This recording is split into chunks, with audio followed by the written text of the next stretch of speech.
That's the brakes. But I guess this is realistically what I can expect on that public holiday in the Normandy Cat on day one.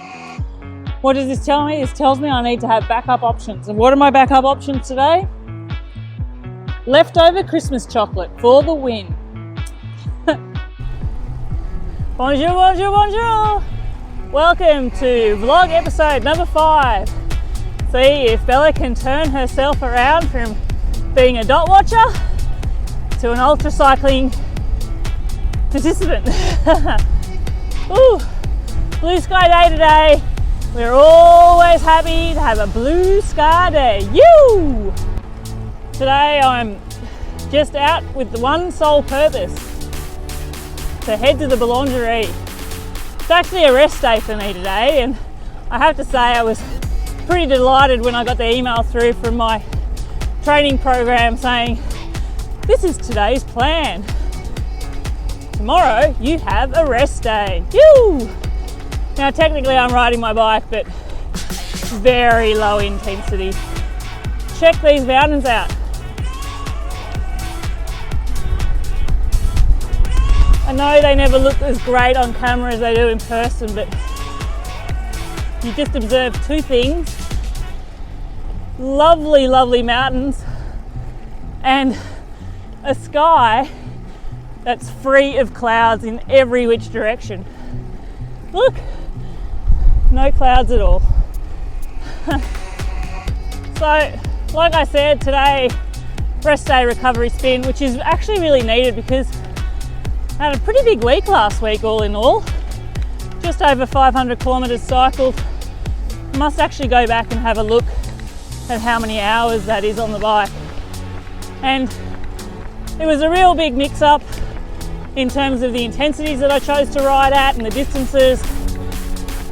Some different types of training mixed in there too. I swear every time I turn a corner, the view just keeps getting better and better. Phew! What a beautiful place to be riding. I'm sure if you can make it out, but there's a huge buzzard in that tree. You often see them thermaling around here. Fantastic. Rue Edith Pierre. Must actually see if he's had a connection to this particular village, or if it's just, you know, you often see Rue Victor Hugo and whatnot, and Rue 11th November, Remembrance Day in a lot of villages. Now, can you make out on the church there? It's just totally coated in pigeons on the roof. Pretty nice. Sometimes I really find it's nice just to stop and take in the surroundings and realise we're just one little person in this world and there's lots else happening. But yeah, a typical village scene. What did I say? Rue 11th November. Dead quiet here though. School, church. Often I think, does anybody live here? Plaster Chateau straight up ahead.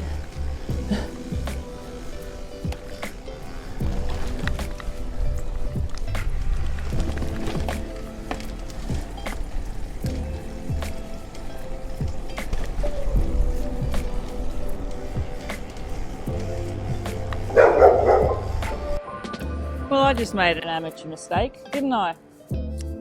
Today's Monday.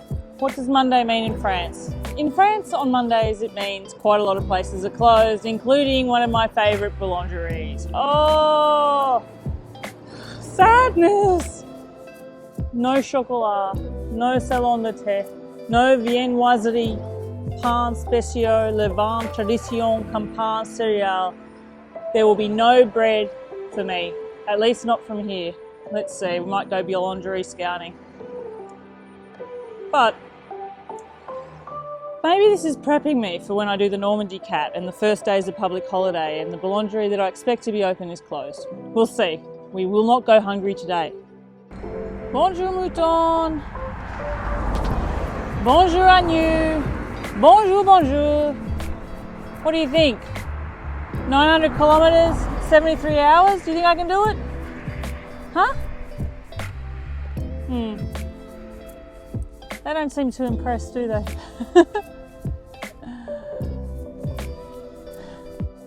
made it to the other boulangerie. Afraid to report, this boulangerie is also fermé. It does reopen at 5 o'clock, but I will not be here at 5. All those delights waiting for me and yet unattainable. That's the breaks. But I guess this is realistically what I can expect on that public holiday in the Normandy Cat on day 1. What does this tell me? This tells me I need to have backup options. And what are my backup options today? Leftover Christmas chocolate for the win.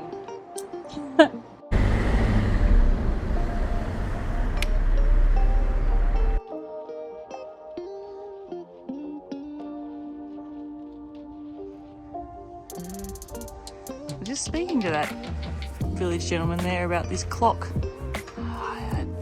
I guess with the tree here casting a shadow, you can't quite tell the time how it was once intended, but it's fascinating to me that these exist. Another pretty dead village here in France. I must say, last week on one of my rides, I went through a village which is always dead empty, and just as the stroke of midday came through. It was pretty amazing, and the church bells played. I think the Angelus. You won't believe where I am at midday again. The deserted village with the loud church bells. Is it a sign? I don't know.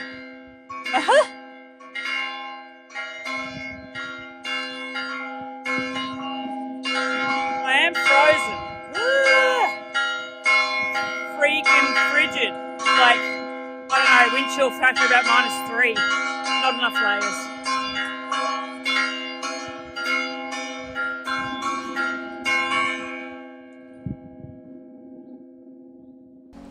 Alright, well, that was a monumental fail from a boulangerie part, but anyway, it's still nice to be out and about. I thought I'd just stop here by the river to do a proper update as well. You can see it's this is the Ariège. Where I'm standing, I feel the water was potentially up to 2 weeks ago when we had these big raging floods. And can you see just straight over the way, massive landslip. A lot of trees taken out with that. So yeah, the power of Mother Nature for all to behold. I've actually noticed in a few places on my rides some rock falls and landslips and whatnot, so definitely something to be respected out here. So yeah, the last week and a half has seen me do quite a lot of riding, so today's rest day is quite welcome. And I have put together or started working on my own training plan, like I said in last week's update, after going it alone on the coaching front. I'm finding it really interesting actually to delve into a lot of the metrics for training, a lot of the different things that I need to be aware of, different things to take into account in terms of how to get the best out of me to perform well over 3 intense days on the Normandy Cat. I'm using my training platform called Today's Plan. I've used it for the last year and a half and it's uploaded every single ride I've pretty well done. And that's really a good way to show me A, progress, B, tracking to see exactly what I'm doing, where my effort's going, and C, to see what I'm focusing on and is that showing improvements. So one thing that I've found that's really interesting is it has this thing which is sort of like your own performance sort of capability index, and it tells you what your current performance means and relates to in terms of what your strengths are. Normally I'm at short endurance sort of strength capability. You'll see I have not much of a sprint in me, which you wouldn't expect.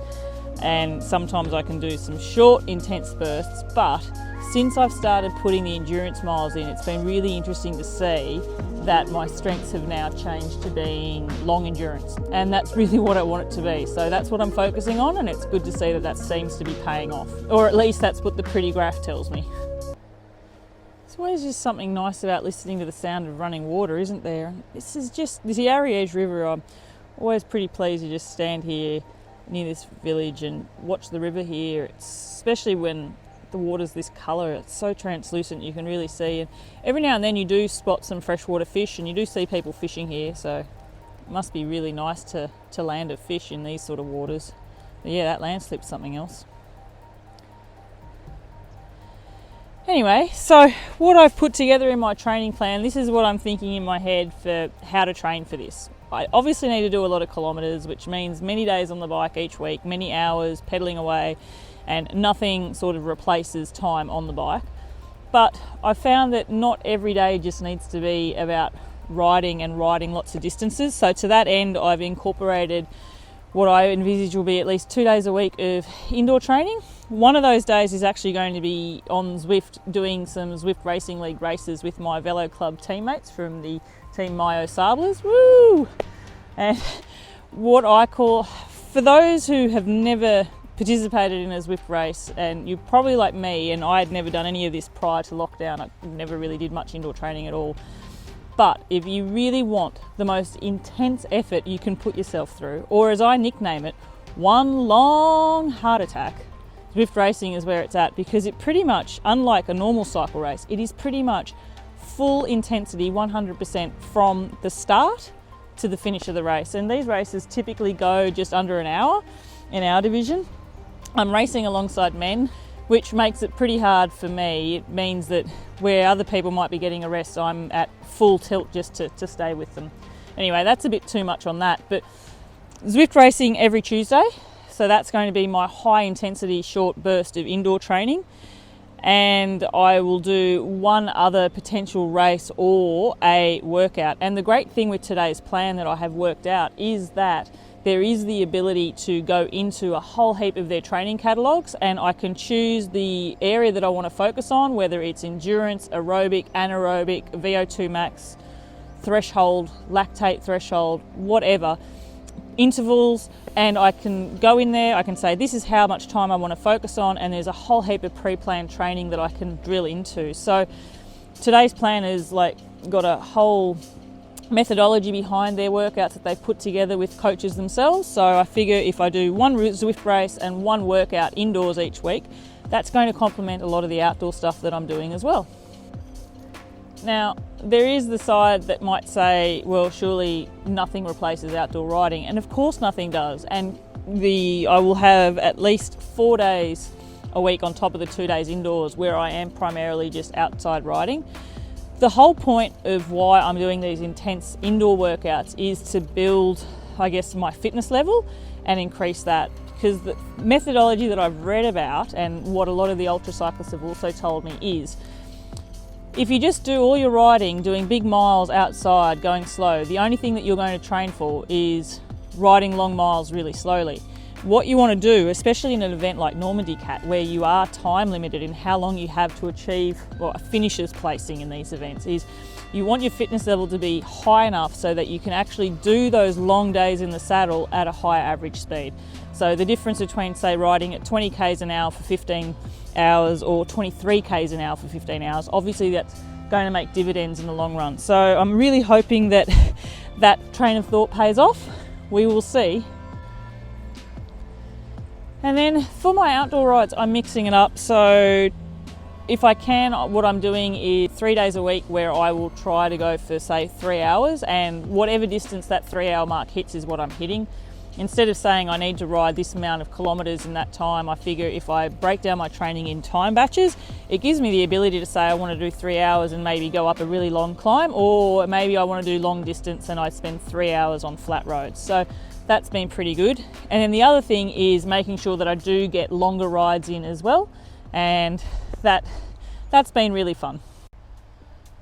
I must admit though, the last week and a half has been really, really cold weather here in the Pyrenees, and I've found that it doesn't matter how many layers I'm wearing lately, I'm really, really cold.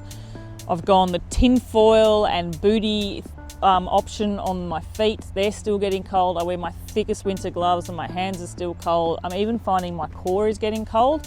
The layering system I used for so many years to get through many winters of -5 temperatures just doesn't seem to be cutting it anymore, and I'm not sure what that's about.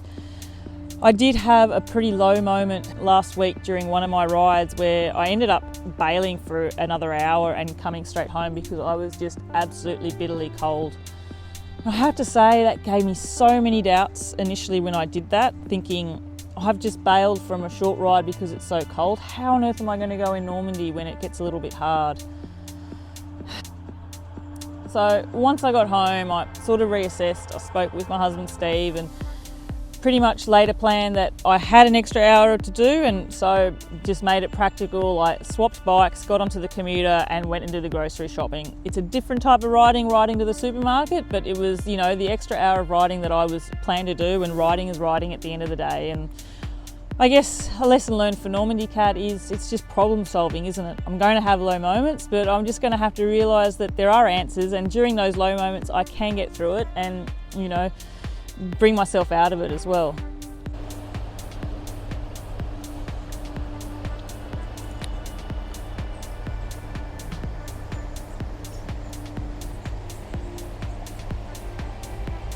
The other thing I've decided is I have to do all these kilometres on the bike, but I want to sort of break it from feeling like it's all just training and that every time I ride my bike it's just to hit a specific number or a specific hour mark or things like that. At the end of the day, I ride my bike because I love going places. So this week I'm mixing the training up. There's going to be multiple days of long hours in the saddle, but what I'm excited about is I've decided to do a little mini bikepacking trip.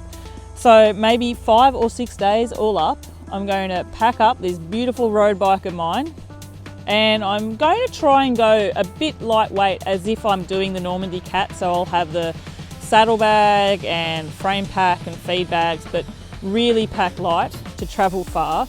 And Steve's going to come with me, so I'll have some great riding company, which is fantastic as well.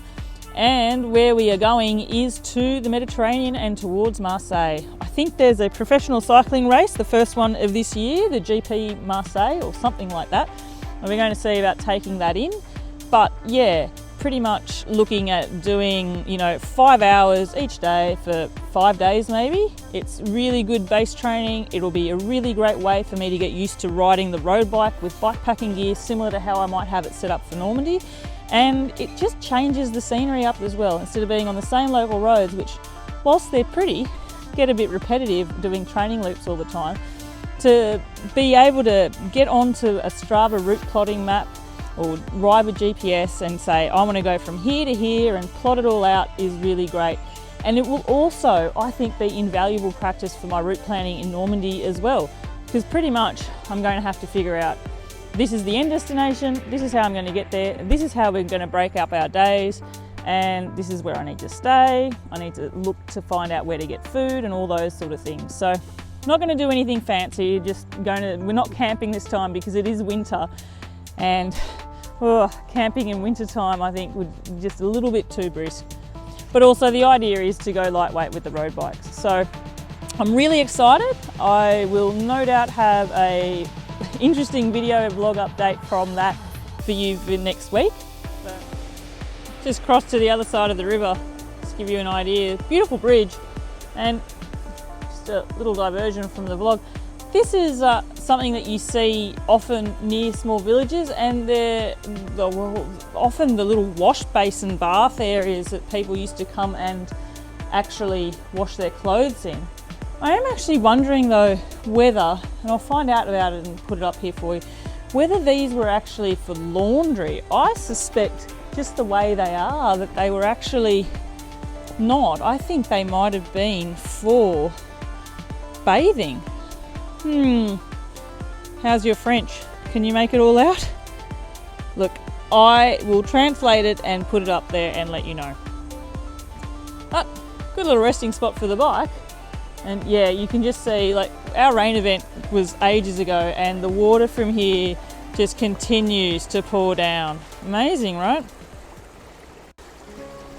So that's the update. The plan then is to see how this mini bikepacking trip to Marseille will go. Marseille and beyond, perhaps Nîmes, perhaps Avignon, perhaps Aix-en-Provence. How we get there is a choose your own adventure. Looking forward to mapping it out on the route and actually putting it into practice and seeing how we go without the pressure of a race. I also really just want to say thank you to everyone who's been so supportive, who's reached out to me in the comments and sent me messages, who's given me a thumbs up. I really, really appreciate it. It took me a bit to think about whether to vlog my progress on this story, and like I said, 2 reasons to do it. First one is so that I personally can look back on the journey and see how things progress with my goal. The second one is maybe trying to put together some sort of resources so that other people who are maybe thinking of giving the ultra cycling adventure world a go can see just how a general normal person who loves riding their bike took it on themselves. And if there's anything along the way that can be a helpful resource for you all to give it a go yourself, I'll be thrilled to bits with it. If you have any questions for me, please let me know. If you've got any bits of advice, I'm always keen to take that on board. But until next week, a bientôt!